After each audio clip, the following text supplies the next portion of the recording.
Join me for the Pledge of Allegiance.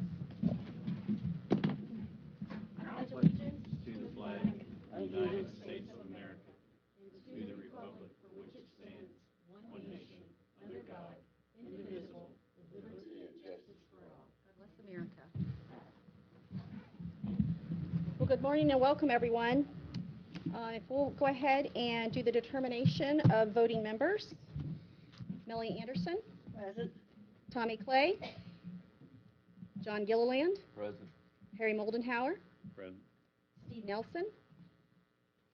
Glenn Snyder. Present. Tabitha Trent here. Okay. So the voting members would be Mr. John Gilliland, Harry Moldenhauer, Ms. Tabitha Trent, and Glenn Snyder until a city rep shows up. All right, so let's move on. All right, agenda item number 2. Any additions or deletions to the agenda? None by staff, other than one corrected consent agenda item that was left on. Okay, so that's consent item number 14.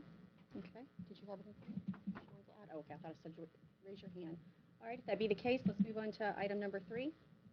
The meeting minutes from September 19th, 2023. If we could review and entertain a motion.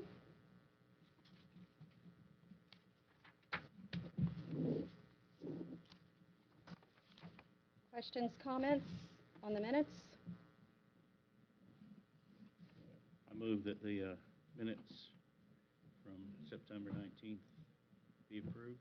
Okay, we have a motion by Harry Moldenhauer. Can I get a second? Second. Second by John Gilliland. Any further comments, questions? There being none, all in favor? Aye. Like sign opposed? Motion carried. All right, item number 4, our department supervisor updates. Who's going to start this morning? Jess, you want to start this morning? Yes, ma'am. Please, sir.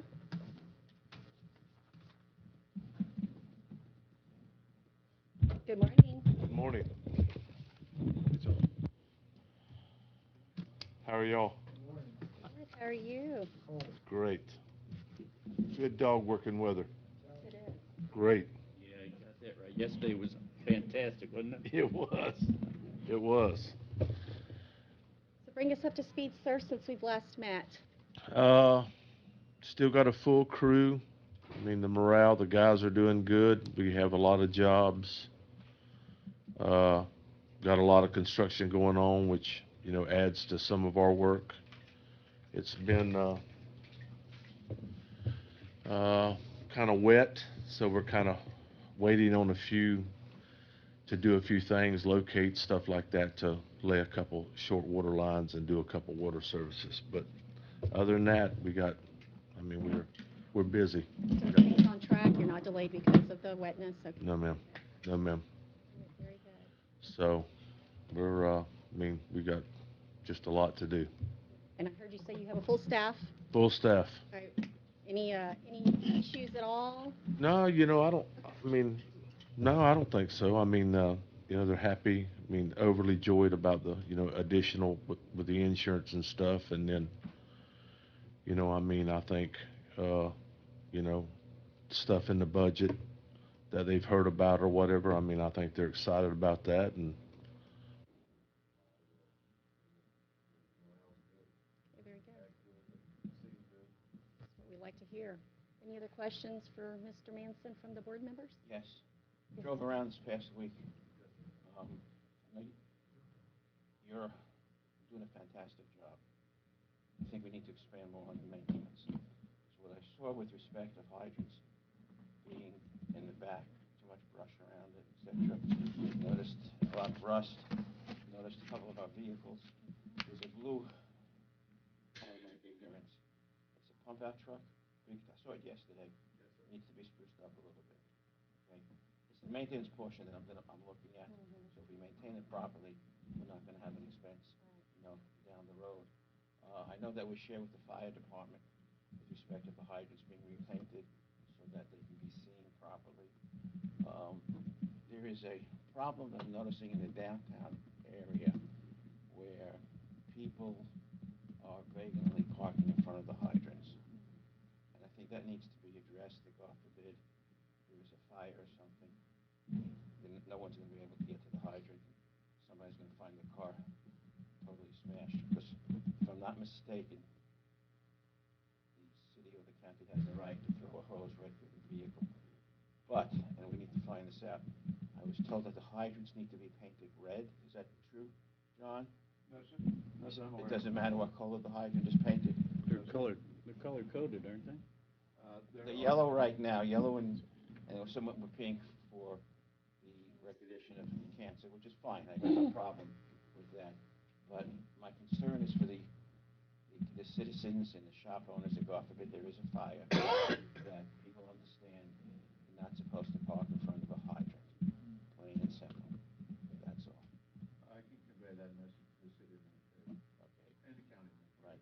The hydrants that I saw were, majority were on Southwest 28th, I think, yes, over there. But again, this is something that we've got to build the maintenance department up, because there's plenty out there to keep them busy. Yeah. You guys are doing a fantastic job, professional out on the road. Please keep it up. Real proud of you guys. The fire hydrants, when it wasn't raining season, one of the things we do is when we go do the hydrant maintenance and flush them, Right. we paint them. Yes.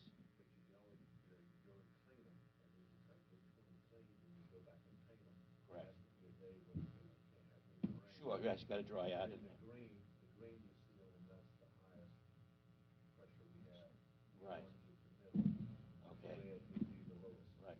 I noticed that there were some flags or indicators that on rods, the reflectors were missing, over there. And I wouldn't have an objection on a weekend to go out and help you guys paint, do whatever has to be done so that we've got it, down pat and be proud of the community that we have. So Jess, are those, are those fire hydrants on some form of maintenance schedule where you do so many here, this section of town, so many this section of town? Some of those over there, which is usually not the case, but some of those over there are on here in town back there. Yes, yeah. So we cross them there. Now, those that are in the pasture, John, what are our rights with respect to having to cut the barbed wire or whatever the case may be in order to get to those hydrants? God forbid there is a fire. The hydrants that are in the pastures, Yes. Right. he's asking about right away, our ability to get in and maintenance. Because those. you have a hydrant and there's a barbed wire fence in front of it. That's correct. Okay. The ability to get to it? Yes, sir. It's clearly, if there was a fire, the fire department will be able to get to them. And we can get to them. Now, we're not gonna try to damage the fence to be able to get to them. We could come in, if we're doing maintenance, we can come in through the gate. Maintenance, the drive- answer would be yes. Drive down to the fire. Right. If they hate to see a fire, then, how are we going to get to it? Are you talking about the one on 28th or Yes, 32nd? 28. Well, in either case, in 32nd Street or 28th Street, they were put in the right-of-way when there were a lot of developments planned. And there was talk about the road being expanded, so we just put our water main on what would be the far northern edge of the right-of-way. As luck would have it, the market turned down, developments didn't happen, so there's our water main and fire hydrants out in the cow pasture. Gotcha. But it's in the right-of-way. Okay. So. All right. Any other questions for Mr. Manson? Beautiful job, sir. Thank you. Thank you, Jess. Okay, who's next? Kevin, you want to come on up? Good morning, sir. We missed you at the last meeting. Okay, well, I'm sure there's plenty to bring us up to date on.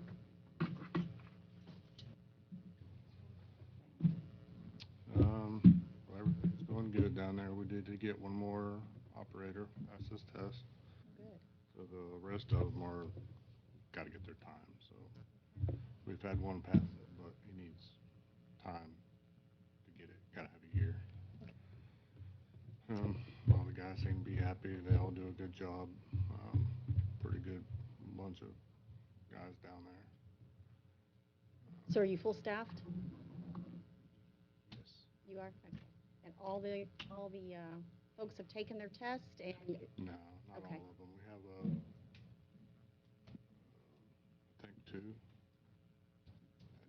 it. Um, 3 of them are newer, but one's passed it already. Just got to get his time, but the other 2 haven't took it yet. One's still doing his books, get them done, but the other one's just more studying, and then he'll go take. Okay, very good, very good. So any maintenance issues, anything that we need to know as far as a board that you need assistance with, or? Everything's doing good. We're working on, chiller system for the ozone. Something like that, something else with that. But everything's going well. Any wish list for anything in the future that you might require or need? Well, just that with the ozone, either the well, go with the well, chiller, or however we decide to go. When it gets hot. Now it's hot. Nice cooling down. How long it'll stay that way? Sure. Summertime, when it's hot, it's a lot harder. Yes. So, John, you mentioned the chiller earlier. So where are we on the chiller status? You want me to talk about it? I know nothing about it. I mean, we got a proposal last night. Oh, okay. I have not had any time to look at it, but the chiller plate, if you will, was to be used to cool the coolant water for the ozone generator, the water that we use to go around the jacket, outside jacket of the generator to cool it, to make it more efficient. That water was coming in the high 80s, so it just really wasn't doing a very good job cooling the generator. So the plate chiller was one option. This other option, or at least possible option, is just to use groundwater. That's why he mentioned well. Yes, ma'am. Okay.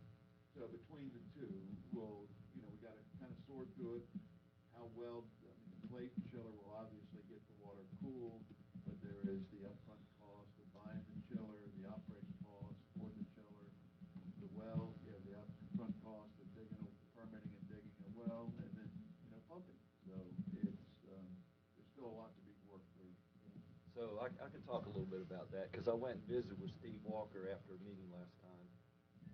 And what we have a quote on here is what's called a double pass chiller.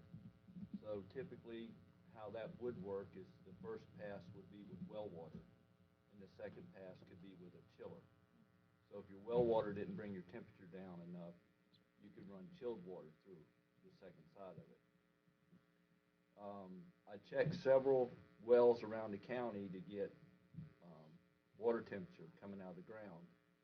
Well water is somewhere in that low 70 number, 72 to 74. Some of the wells that I checked were 77. But then I realized what is going on is how hard is that pump working to bring the water up. So then that's actually heating up the groundwater or the well water. So that's another thing to consider whenever you look at a well. And I want to say this one was 80 gallons per minute. That was the minimum threshold that we looked at. Yeah. But they think that they can get that within 2 degrees of the well water temperature. So if you can get the well water out at 74, your water going into your ozonator should be 76. Would that be adequate? The opportunity is if that doesn't work, then you just add the smaller chiller to the backside once you have the well. That makes sense. And I guess you had mentioned, John, that the possibility that a well might be bad, that you had to have. We're concerned with the groundwater down near the lake. They call it conate water. It's high in chloride, and whether the chloride content of the water would hurt the outside of the ozone generator. So we have to be able to look at what is the water, because the water we're using now is our water. We already know kind of what the chemistry of it is. So when we go to the groundwater, we'll have to do an analysis to see, is it high in chloride? And if it is that going to, there's 2 parts to that. One would be the disposal of water, and 2, would it damage any of the piping or the ozone equipment? So this water would never touch your ozone machine. It won't touch the inside, but it has to Swirl around, yeah. This thing is gonna be Oh, that's just, right, we talked about that. this is gonna be just like your ozone machine. It's gonna have a pass, your water coming through from the lake, and then your well water coming through. They don't touch. They don't touch. So the well water cools the chiller plate, or helps cool the chiller plate, which cools the jacket, Right. ozone jacket. Just exchanging heat. It's basically a heat exchanger. So the opportunity is if there's nothing wrong with that water, you just put it into the system, right? Instead of pulling out of the lake. I mean, if you don't wanna dump it, if it's good water, I can't determine that, but, so I think the thing to do would be to look and see if somebody could put a well in where you could get 80 gallons a minute. That is already in the works for a proposal to do the work and the permitting. But we were holding off until we saw what this option is. So, Kevin, you wanted to mention? I was just saying, that one, we would have been right, one of the yesterday. Yeah. Right. We would have to treat that water. We would put it back into the system.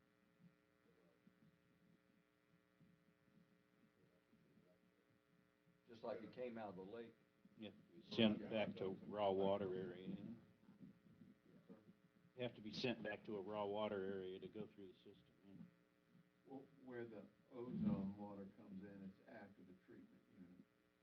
So it doesn't go into the headworks of the plant. So more likely than not, we would not be able to put it in with the ozone. Right. I'd rather blue water when it goes in the back wash tank. Tank in the back there, the big one. When it runs through there, you can dump into that tank. Blue water. Well, if there's nothing wrong with it, there's a way to figure out how to use it instead of waste it. The instant benefit is we use finished water now, and we would be saving that finished water. So there is a saving. Yes, sir. Thank you, Sean. Any other questions for Mr. Rogers? Thank you, sir. Mr. Gamatia, you want to come on up and give us an update, please, sir? Good morning. Good morning. Not a whole lot of change. The, one employee moved to part-time. He's, working full-time for the res and, part-time on our payroll.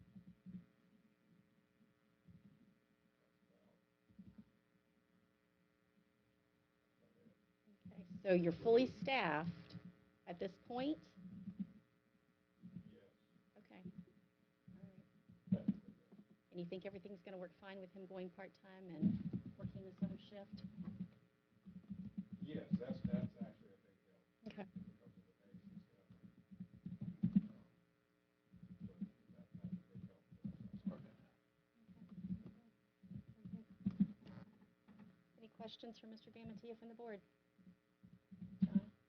I just bring up one thing that's still in the works is the perimeter fencing. We have not gotten the quotes yet on getting an idea of what moving the fence out to the cemetery road, but hopefully we'll bring that back by next month. We're trying to get some quotes on a different type of fencing rather than chain link and barbed wire, but we'll get to that. And we have that property fully posted, right, as far as no Oh, yeah. trespassing and, Lots okay. of time. Yeah, because we've, You can't say you didn't see it. right. So unless you're a kid that's tinkering around or You gotta cross claims the- they can't read or, You gotta cross okay, the fence and- okay. Like at every key road that comes into our fence, there's posted signs, so if you stop at the stop sign, you're looking right at a cleared area of all vegetation and posted sign. I mean, you can't say it's not there. Okay, all right, any questions? What type of rotation do we have with the sheriff's department going around to spot check the area? Nothing official. They're actually out there quite a bit. Matter of fact, I just about ran into one yesterday coming out of the old girls' school, OTO Gator Knoll. They come out, we're actually pretty secure. They like coming out there and doing paperwork. They like coming out there and running their dogs. That's good. They do a lot of dog training on the old Gator Knoll, and stuff like that. So nothing in writing with respect that there's a set rotation. Yes, Game and Fish is out there constantly. I can't say at this moment, but I know they put cameras out there, sell remote cameras, Right. because they told me. They're So poachers. but I don't know when and where they are at when they do it. Well, that's good, okay. The reason why is that, I know we need the fence, and we're struggling at it. With the economic times that Oh, we're yeah, we're absolutely. facing right now. As long as we have something in place and all the other entities are out there, that's good. That's good. So Jamie, as they're watching those game cameras, are they reporting to anyone here as far as trespassers or poachers or what have you? No, I guess if they picked up on something they thought was oddball. Yeah. They would mainly meet late at night, Mhm. off schedule and stuff like that, and they would, didn't recognize a vehicle or something like that, they would come out and handle it themselves. But once we're not there, it's those heavy duty gates on Cemetery, and those are pretty tough gates. Yeah. They have to get through that, and then to actually get up on our side, then they still have to go to an additional gate to even get up on our side. So It's secure. it's I a got secure it. facility. Anything else from Mr. Banatia? Thank you, sir. Mr. Millis?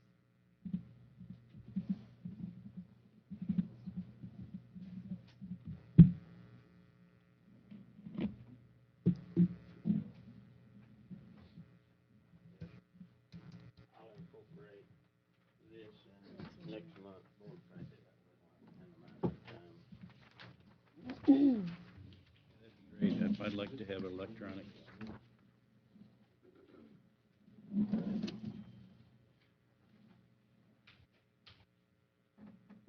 So all the supervisors have talked a few of the things that I had noted down, still meeting weekly. Go down every Thursday morning and see all the departments. How does that seem to be? It's working out. I mean, we can follow up on things we talked about the week before and any new items, kind of stay in touch. And Very good, thank you. surface water plant, general maintenance and painting at the groundwater plant. The fence.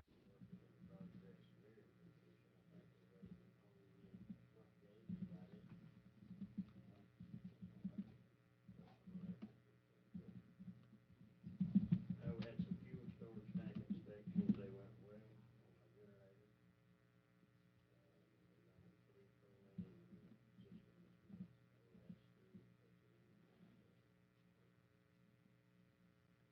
We posted that on Facebook and the radio And we get phone calls. Mm-hmm. Maintenance inventory was done the first of this month, all went well. Fuel storage inspections there went well. We done some maintenance, done some clearing for the fencing at the surface water plant prior to renewal. And also filled in several other areas to have a better shot at when it comes to the shop. We have a great job on that. And normal operation is good still. Wastewater treatment plant, they're still working on Licking County lift station rehab. Danny, how's that going? Complete? And their fuel storage tank inspection went well. We discussed that maintenance pricing and normal operation. So how often are those fuel tanks inspected? Oh, once a year, okay. All right. Okay. Questions for Mr. Mullis? Thank you, sir. All right, moving on to the consent agenda. I believe, for the record, we have a correction to item number 14 for Kimley Horn and Associates, the Treasure Island Septic to Sewer Project. Staff recommends approval of this invoice in the amount of $25,688.60. It agrees in all Correct? places. Okay, all right, very good, very good. All right, so taking a look at, John, you want to take over the consent agenda aspect? Again, if there is, it's all there, a lot of this is either engineering invoices, construction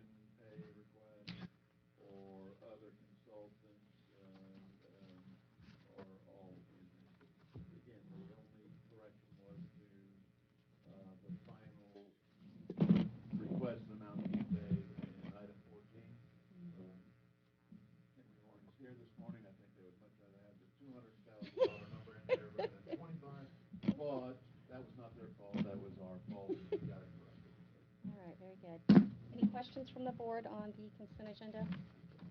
Motion to accept the consent agenda as corrected. Motion by Mr. Nelson. Can I get a second? Second. Motion by Mr. Moldenhauer. All right. Second? Is that okay? I wanted to make sure I heard it too. All right. All in favor? Aye. Like sign opposed? Motion carried. All right, so moving on to item number 18. Mr. DuPont, would you like to come forward, please? So to the board members, Mr. Pell is here this morning.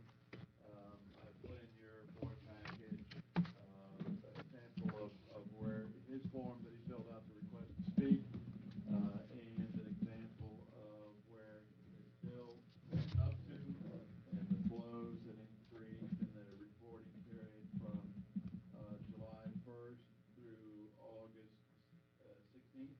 Went from around a history of about 3,000 gallons to 9,000 gallons.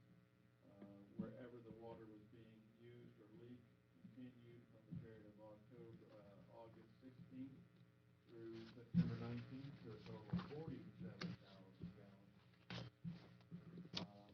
The owner has been notified. He had a contractor come out to do maintenance and repairs to the system, and I can tell you that we read the meter on October 3rd. So between September 19th and October 3rd, there was a total of 1,627 gallons used. So whatever happened on the part of the owner and the contractor, it appears that the problem's been fixed. He is here today asking for consideration from the board for a waiver or a reduction in the bills maybe, that he got through that time period for the leak. And other than that, I can turn it over to Mr. Bell to add what he would like to say. Pretty much said it. I received the bill in September, it was for $79. Monthly bill usually is $35, $40. I called about it, was told that I had to find a plumber locally to see what the problem was, that it wasn't Yellow's fault. I've only lived here 3 years, so I went with I guess your old plumber in town. Anyway, I called him, he came out, looked for the leak, couldn't find nothing, said, I think one of your toilets may have a leak, said that could have caused it, okay. So I paid him to do that, he repaired all of that, and then told me he thought everything was fine. The next, 2 weeks later, I got my next month's bill, now it went up to $350 for that month. So I called down to the water department, spoke to Michelle here, and told them to go out and look at my meter and see if that little red wheel is spinning around, and if it does, that indicates you still have a problem. Anyway, after searching for this meter box, which I finally found, we dug out, removed all the sides, dug up the box, got the cover open, that was full of dirt. Took all of that dirt out of there, put a bottom of the plastic box up, and no meter. So came down to the edges, put the box cover back on. A screwdriver hit something over in the corner. The meter wasn't in the box, it was over to the side of the box, and it was turned sideways, so you couldn't read it even if you did it. So I called back down, Michelle said she would send somebody out. Well, it didn't come out. And he turned it around so we could read the meter, and said that it doesn't appear to be moving at all, everything seems to be okay in here. So that all right. I guess the only thing I have to say is, why wasn't I notified about it? I didn't get no message, no phone call. Y'all call every time you're gonna have a funny taste in your water, or don't use this, or don't do that, you all get a hold of me. I'm wondering why I never got a phone call or a notice.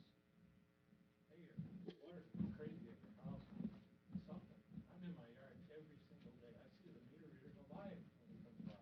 I'm out there working all the time. Somebody would have been very easy to get a hold of me. That's not the situation, sir, with respect. I understand where you're coming from, okay? But as an analogy, your FP&L, they don't contact you when you're using more electricity whatsoever. We have looked at a system with respect that would contact you, okay? But you have to understand, and in order for us to, we have to purchase that system, that means your rates are gonna go up with that regard. It's a certain responsibility of the individual that when you get that bill and you notice that there's something, yes, you need to call us. Yes, your meter was not in the proper position on your property, etc. But we can't monitor everybody's individual water at this juncture right now unless we go ahead, upgrade the system, and unfortunately have to increase rates. And that's one thing that we're trying to hold, you know, right now. But I think before end of this meeting, I think we'll come to a good conclusion that I think that you'll enjoy or like. But again, it's not the responsibility at this juncture for the OUA to individually contact every single usage that there's something wrong with your water, or that you have a leak, whatever the case may be. And again, go back to the analogy of FP&L and some others, that they don't contact you. You get a message in your envelope stating that you have an excessive amount of usage, kilowatt hours, or whatever the case, and it's a comparison month against month with that regard. And I hope that answers. I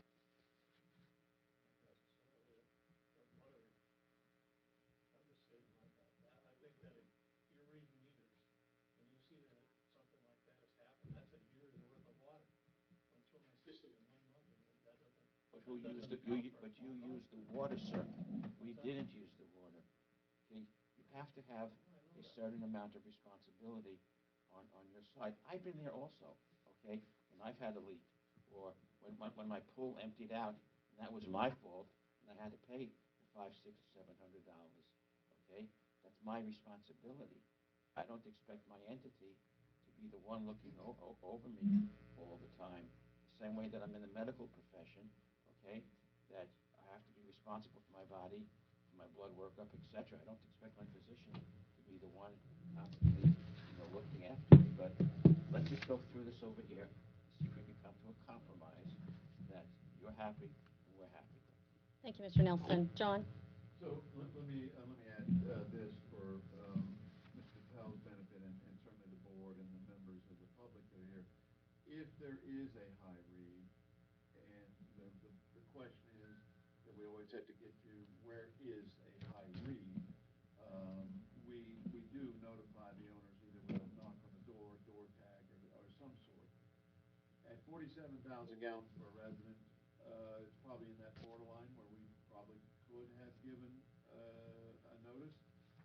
The problem with that is the 47,000 gallons already went to his meter, and he already knew he had a problem because of the bill. And so therein lies kind of where we're at, where he had it fixed in that time period between the August read and the September read. He probably had it fixed before the September read. And when the meter reader goes, it may not be running. So it's one of those kind of things. It's a mechanical system. We have to physically see the meter that it's running or high read to be able to get that. What Mr. Nelson was alluding to, again, for folks that may not be up, we look at the AMI system, which is all electronic, and that would be much more interactive with both the customer as well as the OUA about high reads. But it is a lot of money, in excess of $2 million, and we would have to go back and revisit that if that's something that we want to go into. But it's going to cost a lot of money.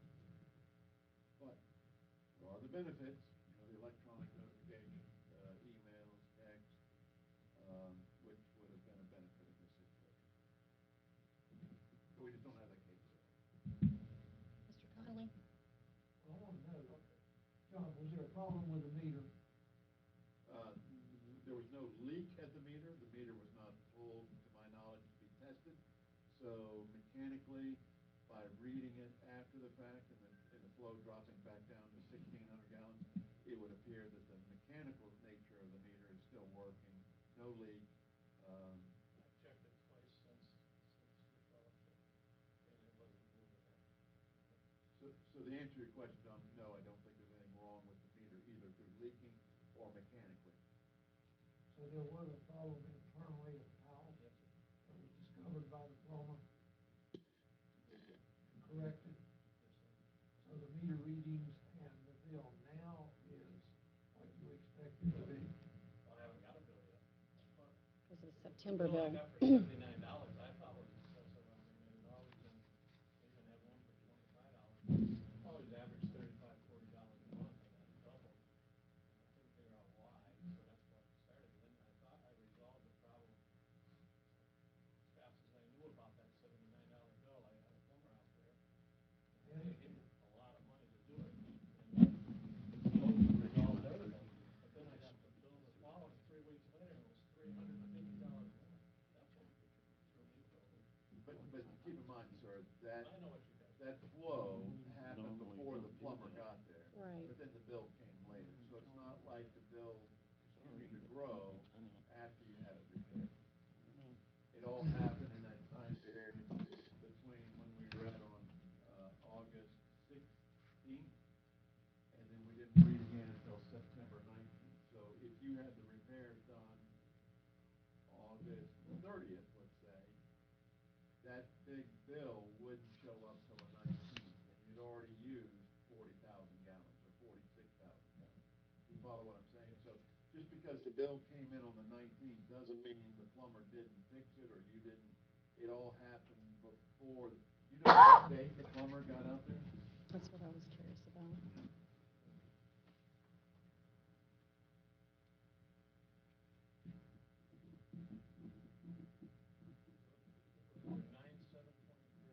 So the flow record between the 16th, when we read the meter on August, to 9/7, that's 15, that's 20, like 22 days that you had high reads.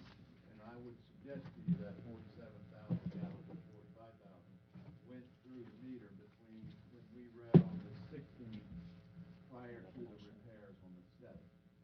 Because when we read after that time period, when you and I talked, only 13 or 1,600 gallons has gone through the meter. So I believe much of that water went through the meter from the read on the 16th of August until it was repaired on the 7th. What ended up being the problem? It was a toilet leak. I guess one of my toilets had got a leak, and the plumber, that's what threw me for a loop too, is he said, well, I guess it could have doubled your bill. He said it didn't seem like much to leak. I've got a I solution. paid $805 for that guy to come out and listen for a leak. And then he charged another $220 to fix the toilet. I mean, that's a lot of money for your local plumber. But anyway, Unfortunately, it's going I right. don't mind doing it. It was my fault. It was my property. I understand all that. My only thing was, why wasn't it full of anything? Maybe a lot of water here. Didn't know something going on or what? I didn't know nothing was going on. It was running. I'm gonna make this I know. a suggestion. No, he, just give him a minute. Go ahead, Okay. Mr. Nelson. As I said, been there, done that. I've been I'm the senior board member. Okay, been here since the inception, and where the economy is now, etc. I'm gonna make a motion that if the board approves it, that we ask half of the $350, be $175, okay, to settle your account, realizing that we had to treat the water chemically and that it cost us money. I agree with you with respect to what you said with regard to being notified.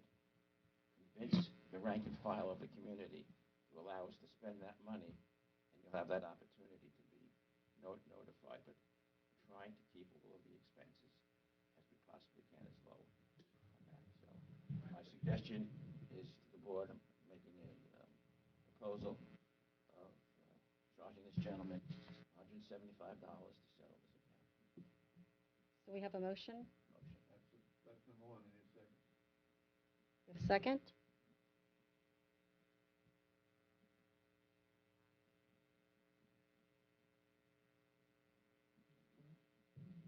Do you count? Yes. Still count? Does he still count since Steve came in as far as quorum? I mean, excuse me.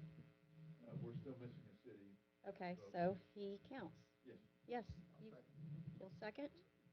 Any further discussion?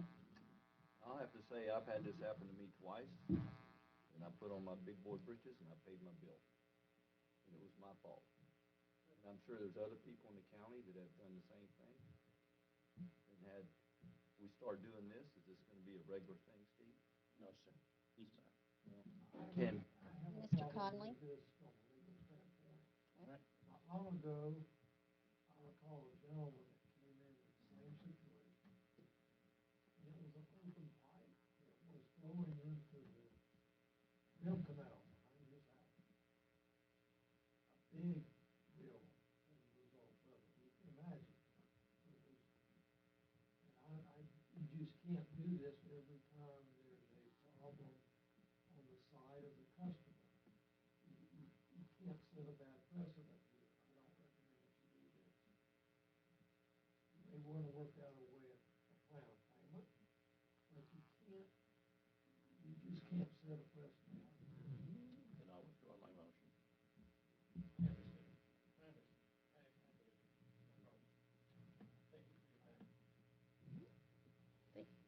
Thank you. Tom, at this point, what do we need to do? We withdrew the motion. I withdrew it, so it's Okay. null and void. Withdraw your second. Okay, so all in favor? Aye. Like sign opposed?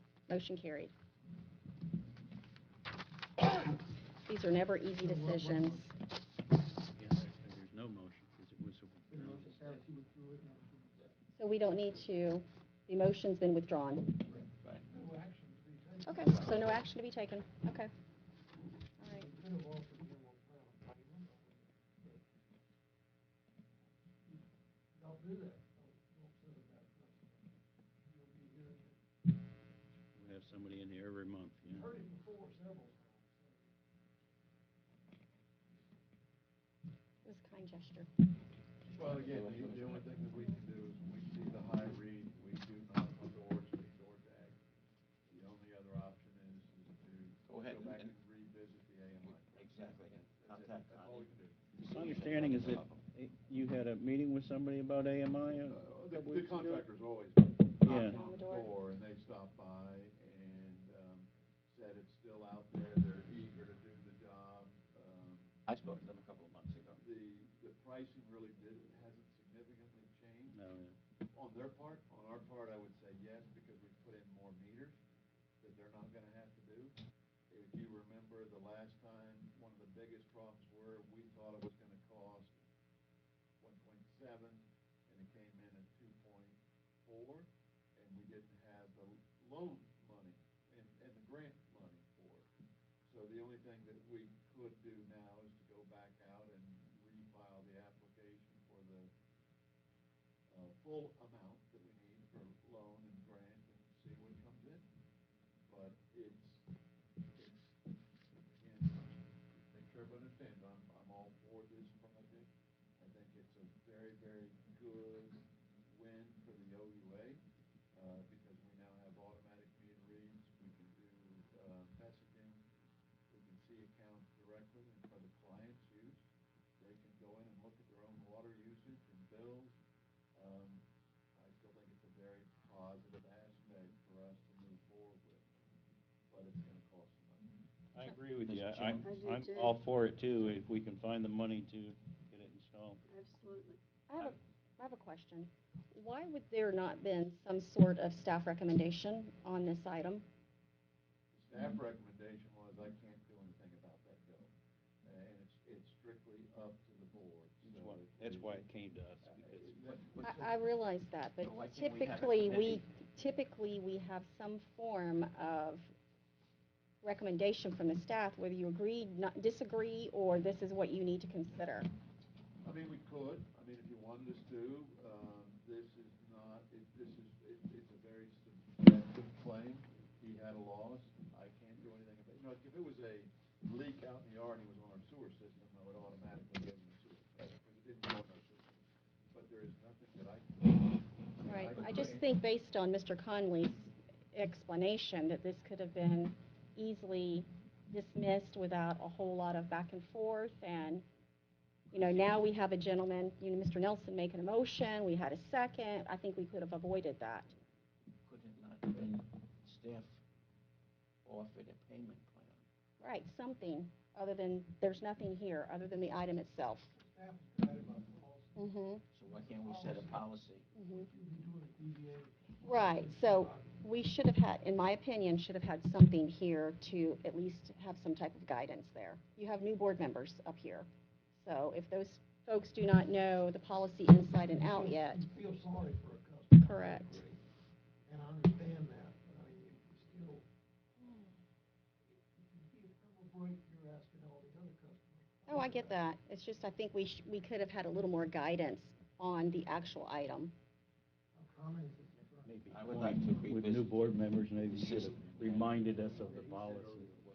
Okay, the policy that that there's, like, the board covenants, bond covenants, it said, no, I guess I need some direction here from the standpoint of, the board policy is that OUA rate customers can always speak to the board. Mm-hmm. I can't deny that, so we have the form to fill out, I had to talk with him, I explained it to him. His request was a waiver and reduction in fees. Well, I can't necessarily do it in this aspect. That's a board, I don't know what else I could have done. He didn't want a payment plan, he didn't request one. What Tabitha is asking for is, staff has heard this. Yes, Staff takes no action on it because of ABC, and Yes. therefore staff recommends. yes, that's exactly what I'm getting at, We have to add Set a that policy. because I think we could have avoided what just happened. Right, set a strict policy, so therefore, with respect, this is the policy. If the meter's correct and everything, we can give you option one, 12 months payment, so your bill is paid in full, and that's it. Plain and simple, with that regard. Could have been an option. I mean, Okay.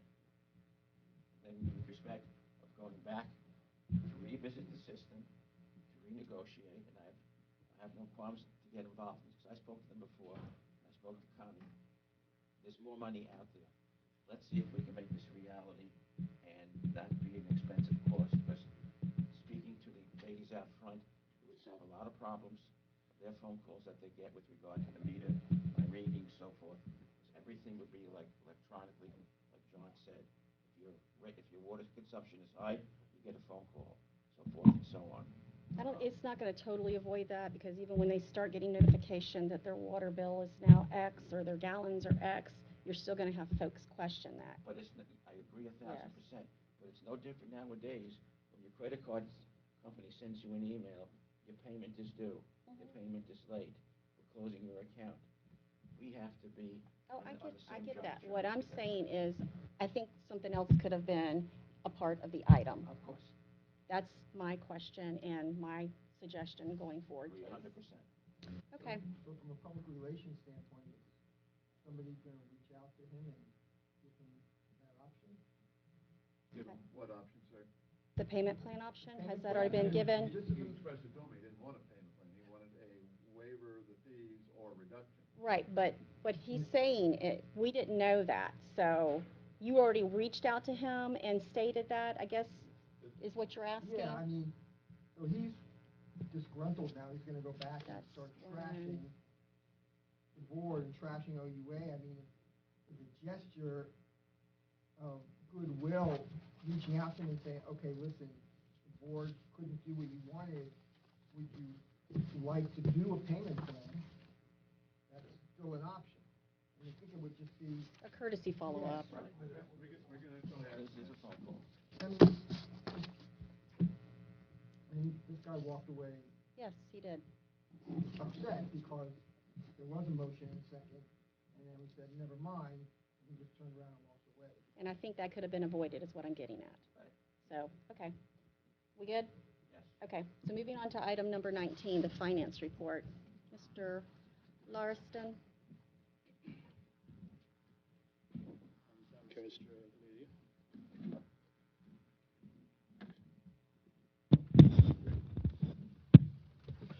The finance report for September 23. It's been the 12th month, the last month of the financial year.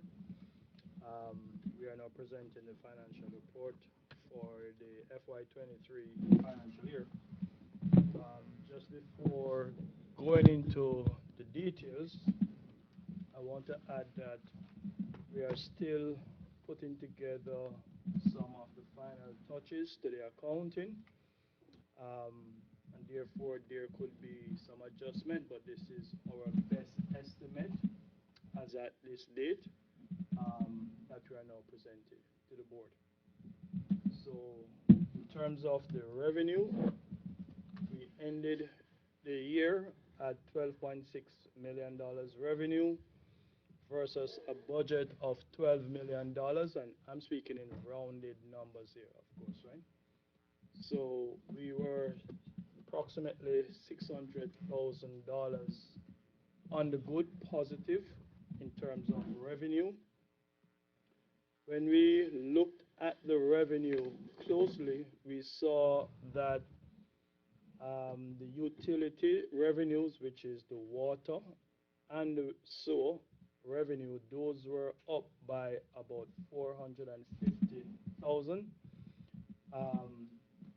about 450, and then reviewing the month of September, we noticed that there was an increase, a significant increase in the amount of payment for the installation fee of sewers and water connections.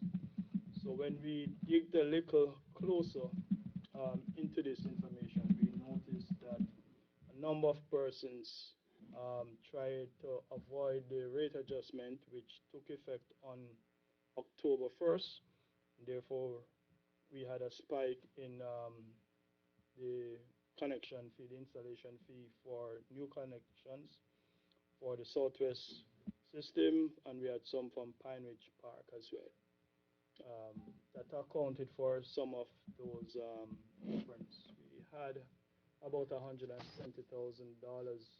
in that installation fee in total for the year.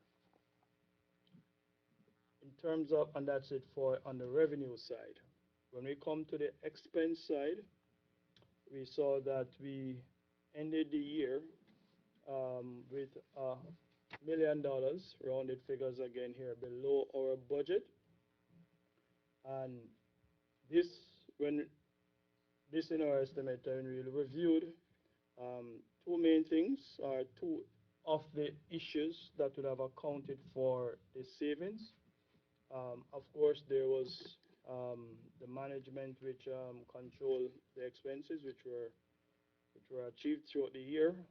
But also we realized that there are a few unfilled posts which would have accounted for some portion of that savings in expenses. And then secondly, in terms of the budget, when we were done the budget in the initial stage, there was some prices, instability of prices, and therefore our projection, we ended up having some savings in terms of the actual coming out versus the budget. So overall on the expenses side, we are down to a savings of $1 million as it is now. We continue to review supplier statements and invoice to make sure we have completeness of records. So we have sent out requests to all suppliers, to the main suppliers, I should say, where we try to reconcile our in-house records with supplier records as at September 30th, 2023. That is still ongoing, and therefore, as I said, this is our best estimate as it is right now. On the restricted revenues, we had revenues of $728,000 versus our budget of $148,000. And restricted revenue has to do with things such as the interest income.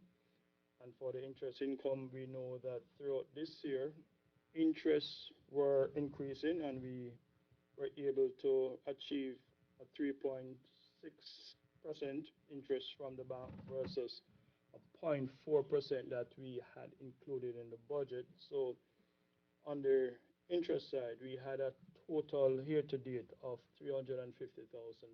That's bank deposits and also some treasury notes that we had separated and set aside um, through the bank. So in summary, we are ending the financial year. Our best project and estimation is that we will be in a favorable position when we look at the operating levels, which is the operating revenue versus the operating expenses. At that level, we see a favorable variance. Of course, there are other lines that comes below that we are still working on that will make further adjustments to this operating level figure. But here we present the best estimate as at September 30th, 2023. Any questions relating to any of the report that was submitted for the board's review? Any questions for Mr. Hamilton? Good job. Yes, thank you, Larston. Thank you. No questions, comments? Then we'll entertain a motion. Motion to accept the financial report as read. Motion by Mr. Nelson, Second. second by Mr. Moldenhauer. No further discussion. All in favor? Like sign opposed? Motion carried. Ms. Anderson? Ms. Anderson has to leave. Thank you so much for coming this morning. All right, moving on to item number 20.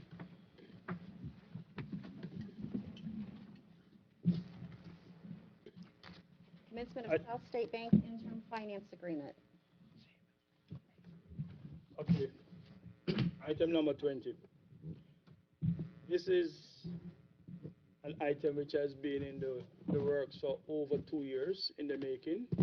It relates to our loan application and grant through USDA to finance the Southwest Service Area development project that we are now undertaking. As a requirement, last month we came to the board requesting approval for us to proceed with South State Bank in terms of the interim finance, and approval was given for the $7.5 million. I'm happy to report that following that board meeting, we were able to have the closure of that loan facility with South State Bank. The $7.5 million is now closed. We have commenced drawdown, and our first withdrawal from that facility was $145,000, which was credited to our bank account on October 12th. So I just want to express our gratitude to everyone who participated and helped along this. It has been a long time in coming, over 2 years, and therefore I'm really proud to know that we have finally seen this project to fruition. And therefore we thank all for the participation. It is, as the word was used, a bridge finance, and therefore there is a next step in this after, where we now will transfer this loan to the USDA once that USDA facility has been closed. So this is a temporary facility. We will not make any payment to South State Bank. It is USDA who will repay South State Bank and then issue us with a 40-year loan facility at a reasonable, very reduced rate, interest rate. Any questions or any comments? I was gonna give you, I know this is an information item. It was a little unusual because we had the closing documents signed by our second vice president. President was out of state, who had a conflict, the vice chair had a conflict. In view of that, I'd like to see the board take an action to ratify the execution of the closing documents by the second vice chair and the ratification of his execution of the request for the first drawdown of $145,652.87. So we have a recommendation to ratify. Can, So it would need to be one of these three to approve, is that correct?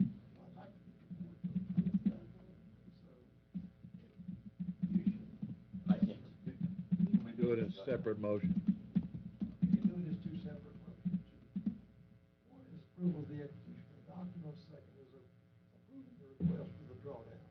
So I would prefer that you all make that. I can't make a motion. I'll make the motion. Good. We have a motion by Mr.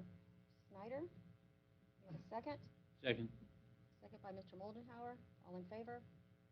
Aye. Like sign opposed. Motion carried. And now number two, and I abstained. Mr. Nelson has abstained. Okay, motion, item. You can vote on it. Oh, okay. Okay. Four. So that means, okay, Passes. 4 and 1 abstention on the approval of the execution of the document. Motion carries. Secondly, Second one is the approval of the request for the drawdown, also signed by the second vice chair. we have a motion by Mr. Snyder. Second. Second by Mr. Gilliland. All in favor? Aye. Like sign opposed. Motion Is carried. that a full vote, 4 or Yeah. 5-0? Full vote. And 1 abstention. Yeah, I abstain from both. I feel better about it. Yes, thank you, Mr. Conley. All right, so moving on to our next item, number 21, the training incentive program reimbursement.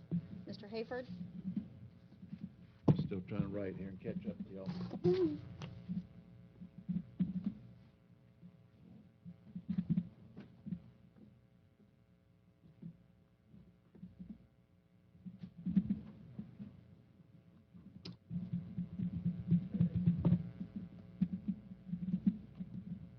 So, again, this is something that we have done in the past where the OUA, through the use of its safety committee is comprised of representatives from each department.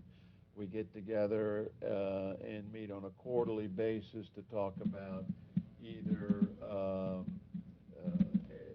things that have not gone as planned during the previous months, and what we need to do for corrective action, and then looking forward, are there problems that we need to address? And then thirdly, tech information, guidance documents that we can provide to staff to review to keep up with fall and safety, trip hazards, confined space, electrical, whatever it may be, that we can try to be proactive with our employees as far as what they can do looking forward.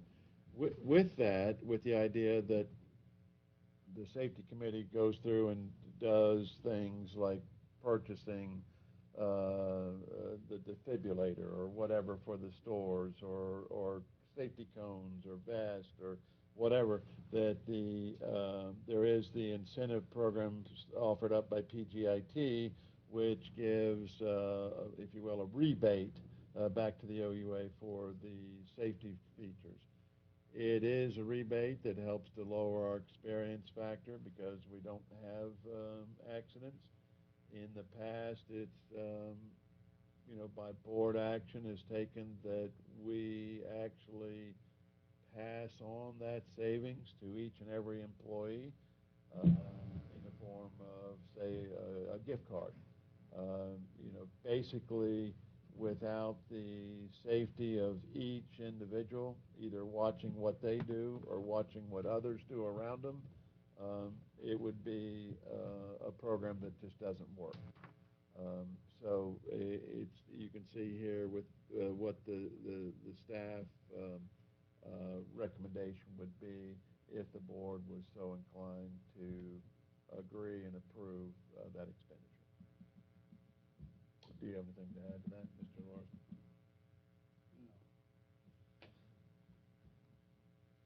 I agree, it's an excellent program. It gives the incentive back to the employees for additional dollars. It also gives the exposure to the OUA, the public, that we care with respect that when the truck goes out, the cones go out, and everything, that is, it's the perception. And I think that's very, very important. And I'll make the motion to accept staff's recommendation. Well, there's two things here, whether to allocate the reimbursement to staff or forego the allocation this year. So you are making a motion to allocate Allocate. reimbursement? Yes, ma'am. Okay, so we have a motion on the floor by Mr. Nelson. Are you including the contribution? Yes, sir, I am. Okay. Motion on the floor by Mr. Nelson. We have a second. Do we have discussion? I'll second it for purposes of discussion. Could this be combined with the bonus, or? I think it possibly keep it separate. It's a safety factor versus combining it with something that it does not encompass. Any other comments? You know, John, one time I asked you about whoever insures OUA or employees, workers' comp, do they have a safety advisor that comes and does a walk around or? Supposed to. Supposed to, sir. They do that? They have been there in the past, and that is being pursued now to see if they would come and do that again for us, to walk through and fresh set of eyes on our facility. Well, I'm just going back to when Tabitha did her walk around to find things that, you know, another set of eyes. I think people, it has nothing to do with what we're talking about really, but just another set of eyes looking at the facilities, employees, and, you know, what they might perceive as a risk because they have other companies that they work with. Right. And they see things on other farms. That's what I do a lot too. I see things on other farms that I bring to these people too. And what input do you get from the employees, I guess, is my question, as far as to earn this money? Just doing their job? To get this bonus money, what are they doing to earn that? That's a question that I had. I don't have that answer. I don't know that answer. Will it have to be a re-education, the same way when we started with, if you remember the medical, is that the lesser amount of, the healthier our staff is, the lower our rates are going to be. And I agree 1,000% what you're saying, with additional eyes looking out there, because then when the workers' comp comes in, and we all know that there are different levels of workers' comp delivery, whatever the case may be, is that the less they pay out, the more we save on the other end. And the education of the employees with regard to that is very, very important, whether we do it on a quarterly basis or yearly, whatever the case may be. And that should be something that is continuous. So to try to follow up on your question, I don't know of the feedback from the employees to me where they say, you know, this is what I have done, or this is what I saw, or, you know, thank you for, you know, the gift card. What I can tell you is from a standpoint that at each department there are regular safety meetings, tailgate meetings where issues are brought up that need to be addressed. And certainly we do have the training experience, like confined space or operator equipment operations. But as far as a feedback from each employee as to whether or not this gift card is recognized by them as their safety effort or participation, I don't know the answer to that. So John, is there a cost for this company to come in and do an inspection? Not from PGIT, no. No cost at all? Okay. And we've discussed before, as far as going back to staff, we don't have anyone dedicated per department that they step up to the plate and they're that safety person for that particular Yes, department? ma'am. Every department has a member and a part of the safety committee. Okay. So there is the free flow of information from each department to the safety committee, because a part of that safety committee meeting is every department person to report what's going on or what has happened in their facility. Let's say, for instance, we might look back and there was a vehicle accident. Okay. what was the root cause of the accident, what the outcome was, or it could have been a slip and fall or an injury. You know, those are all discussed at the safety meeting that's held right in here by each of those representatives from every department. The flip side of that is, anything that's discussed here is supposed to go back to the departments in the individual departmental safety meetings as what was discussed and what was decided. So it's supposed to be a free flow of information up and then back down. Do we know that that's happening? I know of reports of safety meetings. I have not attended them, so I don't know exactly what was covered, but I know that they did have them. Are we keeping meetings for those minutes? I- Okay, No, so of someone the can. safety committee, yes. Yeah, okay, all right. Are those folks that are assigned to that committee, if you will, is that voluntary, or is that you voluntold them to do so?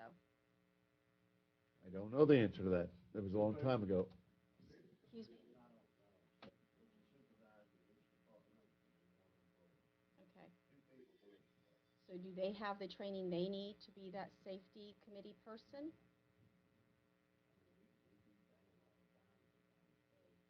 So is there other training outside of OUA that we could have them attend, and maybe some of these dollars be an incentive for them to do that? That's how I would like to see these dollars used, but that's my own opinion. I'm a little bit the same way of just a blanket Yeah. gift card for what? You know, is there some way to use that money to help training or to reward people that bring things forward? Right. That's Or- what FPL, my son works. That's what they do. I mean, there's, extra incentive there by stepping up and getting trained to help OUA. Is there some way you guys can discuss that maybe and bring the proposal back to us? What we could do is at a safety committee meeting, and then we get input from all of the departments and their vendors as to how we could reuse that money. And it may be that if an outside person comes in from our insurance company, that they might have some input, some ideas too. The training, yeah. Oh, we could put it on hold and wait till we get that back to you, if you want. I know I have to go through a driving class, and I look at some of the miles that these guys are putting on every year in these automobiles. I think, to me, that would be important. You know, there's companies that do that. We have driver safety classes. Any further discussion? So what do we need to do, Mr. Tom? We have to You got a motion, you got a second to the motion. either vote on it or withdraw it. Second, you just got a motion. Withdraw that motion. So we're withdrawing the motion, so no further action? I'll withdraw the second. Withdraw the second, so, There's no action then. No Second action. withdrawn, Yeah, no action taken. no action. okay, so no action taken for the record. Is it being tabled or is it just no action? Yeah, I think we're tabling it, right yeah. now. As I understand it, it's tabled, but we'll go to the safety committee to talk to about a different way that we might be able to spend it either on training or on individual incentive program. I mean, we'll hold the money. It's cleaner if it's just everything is withdrawn rather than being tabled. Okay, Okay. so at this point, it's withdrawn. Withdrawn, no action. No action. All right, moving right along. Item number 22, the OUA proposed employee bonus payment. Mr. Hayford? Sure.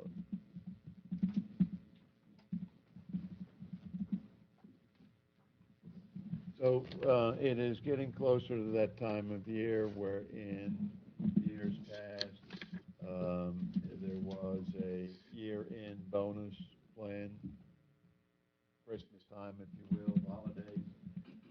It is in the FY '24 board package, for 1.5%. So the question is, based upon the state statute that is out that we reviewed, it has to be a part of a published evaluation process. To be able to do that, it does take some time to get through that individual evaluations. And we were asking the board for direction whether that interest is still there to do the year-end bonus situation? And if so, we could move forward with the evaluations and the idea that based upon those evaluations and the records that are in there on that process on how to do it, whether that could be given to staff.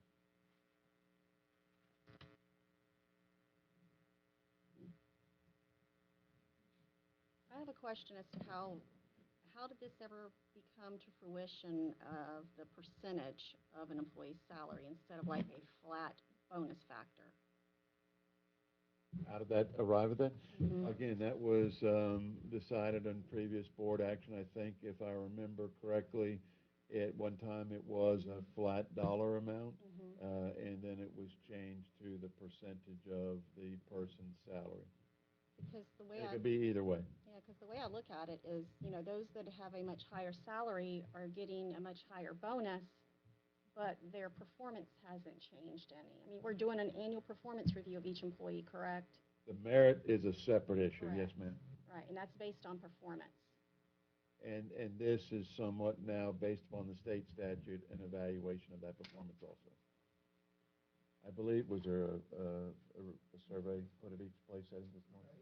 Yeah. The evaluation form wasn't really a part of the agenda, but it was handed out this morning.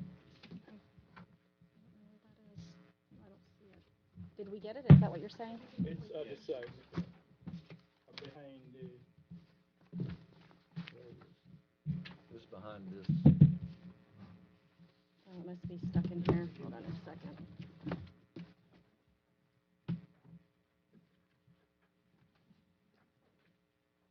So again, help me understand why we did the the percentage instead of a flat fee. Thank you, Michelle. It's just like we're incenting people 2 times through the year to do their job, I guess, and the fact that someone can earn a much higher Christmas bonus. I know we're not using that term, but Again, it's the process that was given as far as a percentage of the salary. If the board is inclined to make it a flat rate across the table, that's fine too. It's really, it's whatever, provided that the board direction goes. It got changed, and I'd have to go back and try to research it. I don't know why it was ever set to a percentage, but it is what it is. You know if it's in the state statute that it could be a percentage? well, that's why I'm asking. That's why I'm asking. I think it was the board, OUA, I won't say board. OUA policy was set at a percentage. I don't know the answer to that. Okay. And then also too, you have a probationary employee bonus. If a employee's been on probation, why would we incent them up to 40%? Okay, I think, again, and we're trying to respond to your email to that effect. Yeah. If you're talking about probation from a negative standpoint, somebody did something wrong and they got put on probation, then that would be taken into account in the actual evaluation. The probation that we're talking about is a new hire is on probation for a time period, 3 months, 6 months. They're not, this is based upon a full-time regular employee. So to consider the probationary employee, it was set at 40%. Probationary in the sense of a new hire. Well, maybe we need to clarify that, John, on this form.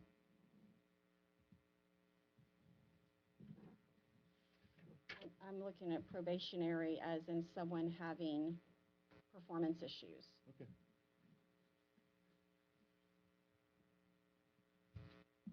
Maybe, like you say, the new hire within the 90 days, something along those effects.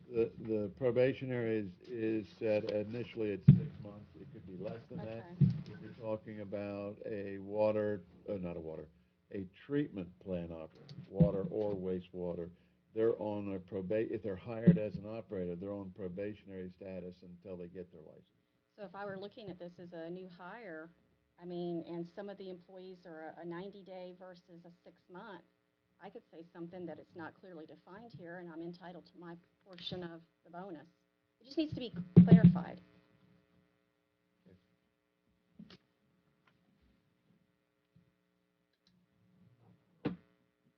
What's the board's decision here?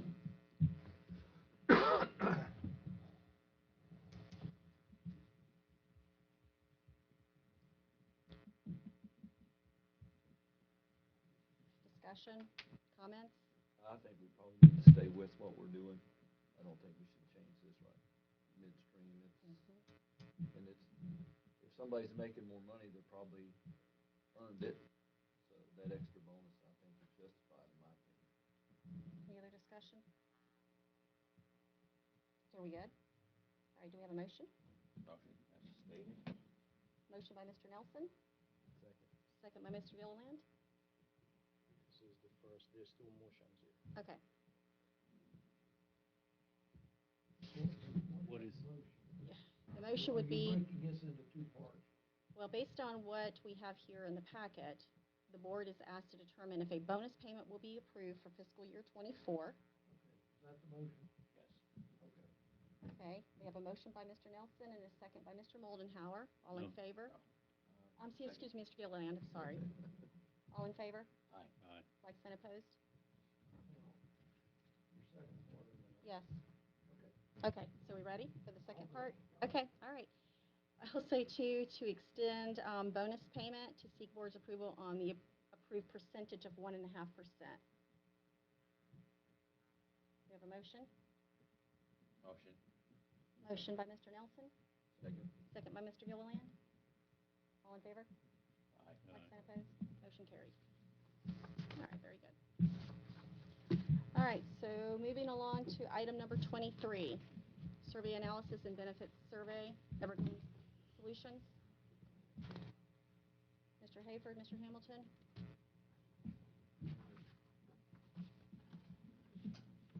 I can be a part of what I know of the process. Evergreen Solutions has given us their first draft of their salary survey.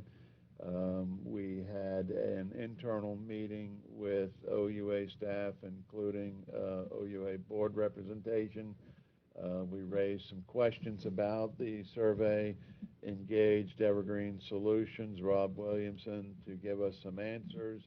And at present, it's up to the OUA team to make a reply, if you will, to Evergreen on the status of the draft. Once that is done, Evergreen will move forward with, they have all these names for their different deals, Solution Enterprise or something, where they will take the draft of the survey analysis and make, if you will, the draft of the recommendation to the OUA board as to what they would recommend moving forward. I can only ask that other board members or the other team members are present, but they can either modify, correct, or add to what I just gave you as an update as to where we're at. We're still, the ball is in our court right now. We have to reply.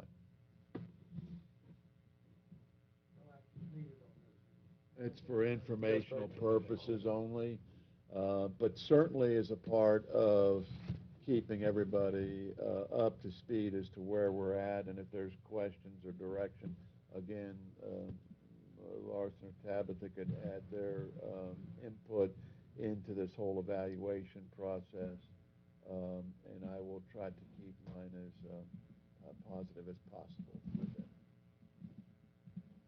Do you have any comments, Marston? No comment.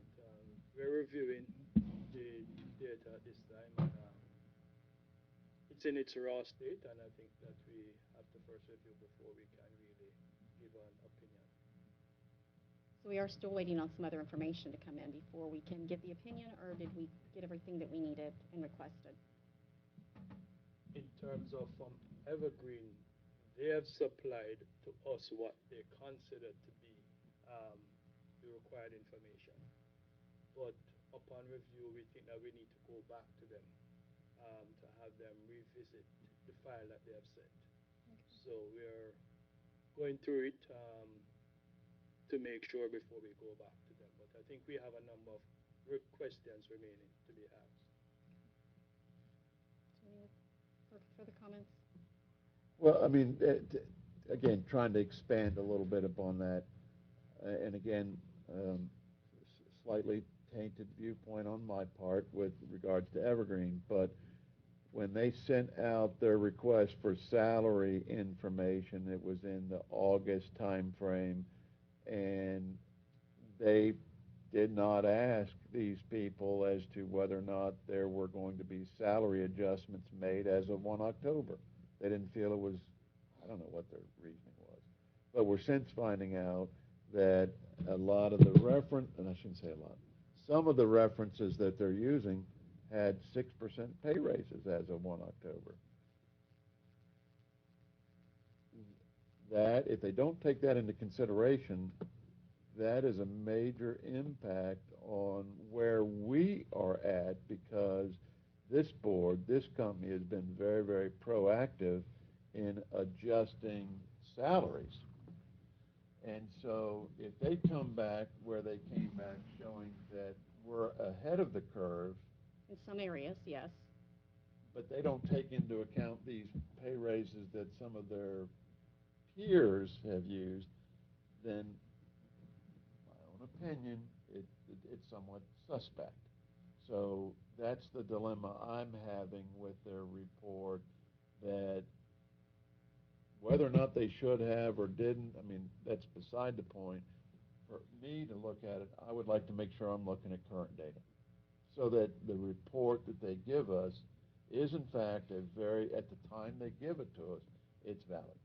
And that's the thing I'm struggling through right now, that we, staff, have had to go back to some of these peers, not Evergreen, we had to go back and ask for their current salaries. And that's the problem that we're running into right now, that we're looking at the salaries reported by Evergreen, which do not reflect current salaries being offered by these peers. And the way they were looking at it is that was future adjustments that those companies were going to make. And yes, we agreed that they should have possibly reached out and asked those questions. But what we were told is that they were using the salaries at that point in time. Just a snapshot. Is a snapshot, exactly right. So with that being said, who else are we waiting on that we've reached out to? Larson, I haven't had that follow-up meeting yet. He's gotten some data Just from. wonder if we had everything.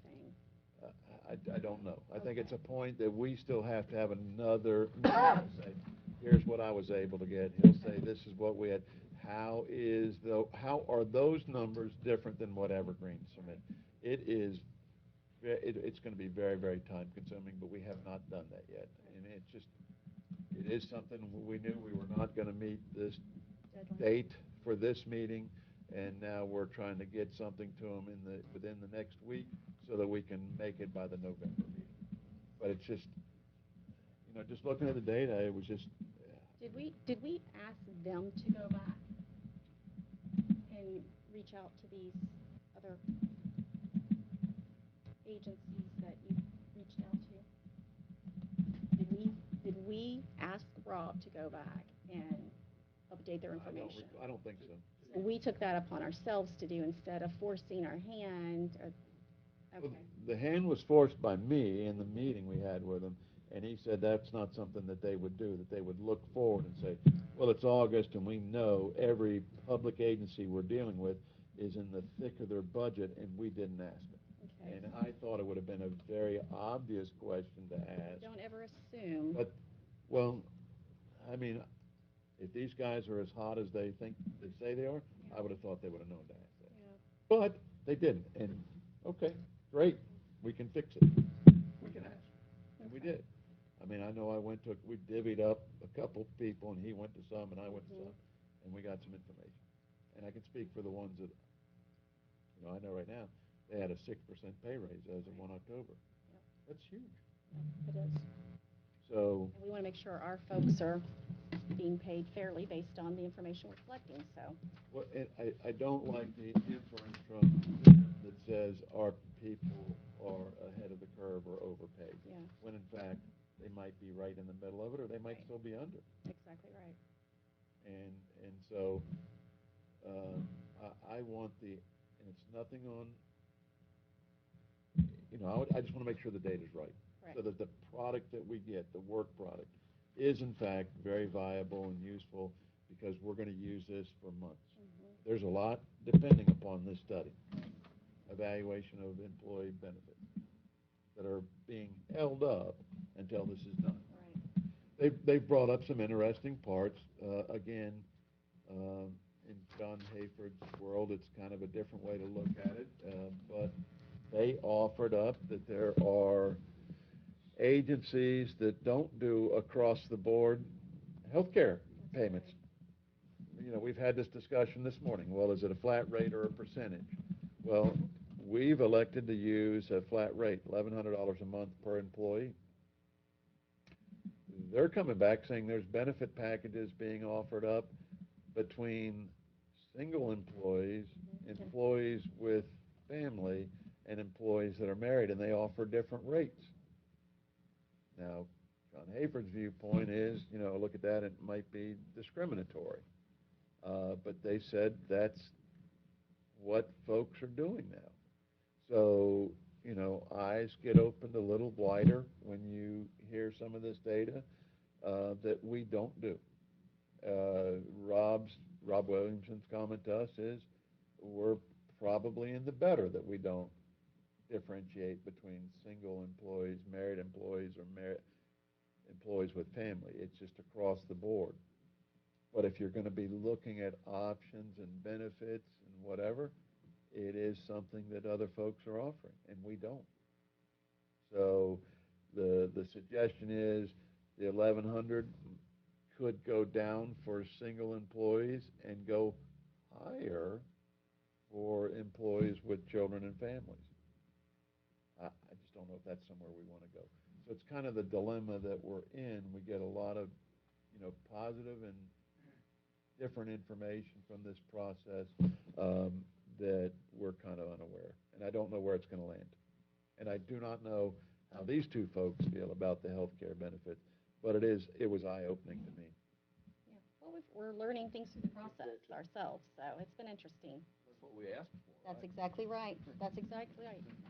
So All right, it's just it's a evolving process. There is a lot going on. Different incentives to attract people. Yeah. Okay. So anything else? No, just it's a work in progress. Yes, it is. All right. So let's move on to item number 24, the surplus vehicles. Mr. Haver. Madam Chairman and board members, we at previous board meetings, there's been the approval to purchase different vehicles. In the purchase of those vehicles, you have in your board package 3 vehicles that have been identified by departmental staff as by wording surplus, and we would like to be able to have them declared as surplus so that we could offer them up for sale on various auction websites. You have in front of you several different vehicles, age of the vehicle, type, and miles.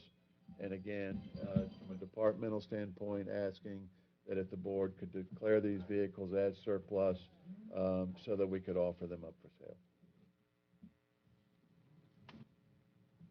Questions from the board? No questions? All right, we'll entertain a motion. So moved. Motion approved by Mr. Moldenhauer. Second. Second by Mr. Nelson. All in favor? Like and opposed? Motion carried. I suggest the form of that motion be that the vehicle be declared surplus, and its staff authorized to sell it. That would be the motion. Okey-doke. That's my motion. Motion? Second. Okay.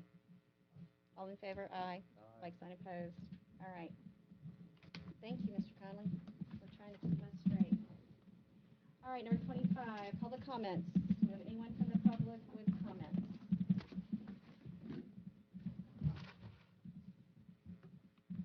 Okay. No one from the public. We'll move on to number 26, items from the attorney. Waiting on some evaluations. I compliment those of you that got. I have mine. Still need some more evaluations. That's my, oh, and the other thing I'll tell you is I did prepare those ordinance for Glades County, and I haven't heard any feedback yet. This on the franchise. On the franchise. All right. Thank you, Mr. Conley. Items from the executive director, number 7? Other than what's in the board package that is there as far as the different projects, I can tell you from a project standpoint, the Southwest Service Area Project 2, the collection system, it's both good and bad, depending upon where you're at and what the problem is. We've had problems a little bit with the rain, certainly with road repair and closures. We've had progress with a lot of pipe going, some pipe going in the ground, backstation construction. It's just an ongoing project. A lot going on, both good and bad. Pine Ridge Park, same thing. The vacuum station is under construction and moving along. We have started the connections of the water system. The sewer system can't be connected until the vac station is done, so that's still in progress. We had the delegation meeting, went well. There's just a lot going on, a lot of DOT projects being proposed. I am working on the 24-inch water main. We're trying to work with Lakefront on their water main project. Incentive use allocation, there's just a pile going on, a lot, much more than I could ever put in this document. But happy to try to answer any questions or comments, concerns. Questions, comments from the board? Mr. Hibbert? There being none? Any further developments on our allocations from the lake? So where that is at, it's primarily on our end right now. We have to go through and do some past studies on allocations of water. I'm telling you, I think the feedback that we're getting from the district is it's still very positive, much different than last time. But we have some paperwork we have to go through and get to them to make that happen. So I still think it's very positive from my perspective. It's not like last time where it was between heck no and no. I think it's positive. But it ain't over yet. But I don't know, Jeff, do you have any other viewpoint on it? So what are they waiting on from us, John?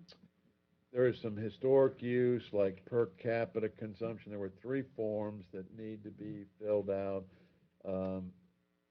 No real guidance on how to fill them out, what to do with them, but it's just a matter of historic per capita use and resident, stuff that we don't have. And we're going to have to try to figure out how to come up with it. I'm kind of at a quandary right now on how to get to it, but we will get to it. We'll figure it out. I mean, I wish it was something very simple and straightforward, put in the numbers, send back, and be done with it, but it's just not that easy. So we're going to have to come up with something, but we'll figure it out. We'll make it happen. Any other questions, comments? All right, items from the board?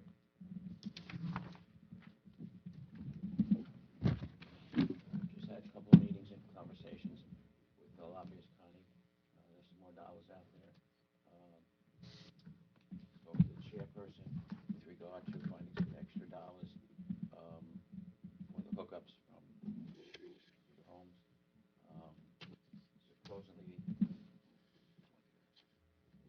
asking for another $5 or $6 million for that. I also asked Connie about the what do you call it, system that we were talking about AMI. earlier. Right. AMI. I'm going to follow through with that as well. Having some talks with Auburn and staff, as well as with Kelly, Tuck, and Dana Orr, trying to pursue some additional dollars that are out there. Fortunately, with what's going on in the Middle East right now, things are kind of up in the air, but still pursuing everything by talking to those people that are not only in our district, but who are out of the district that are in charge with that respect. So we've got a good handle on it, and we're really happy with the way we're pursuing it right now. I'll keep you informed. Thank you for your time in doing that, too. Nothing else? If there's nothing else, then we'll entertain a motion to adjourn. Motion to adjourn. Second? Second. All in favor? Aye. Like sign opposed, motion carried. all.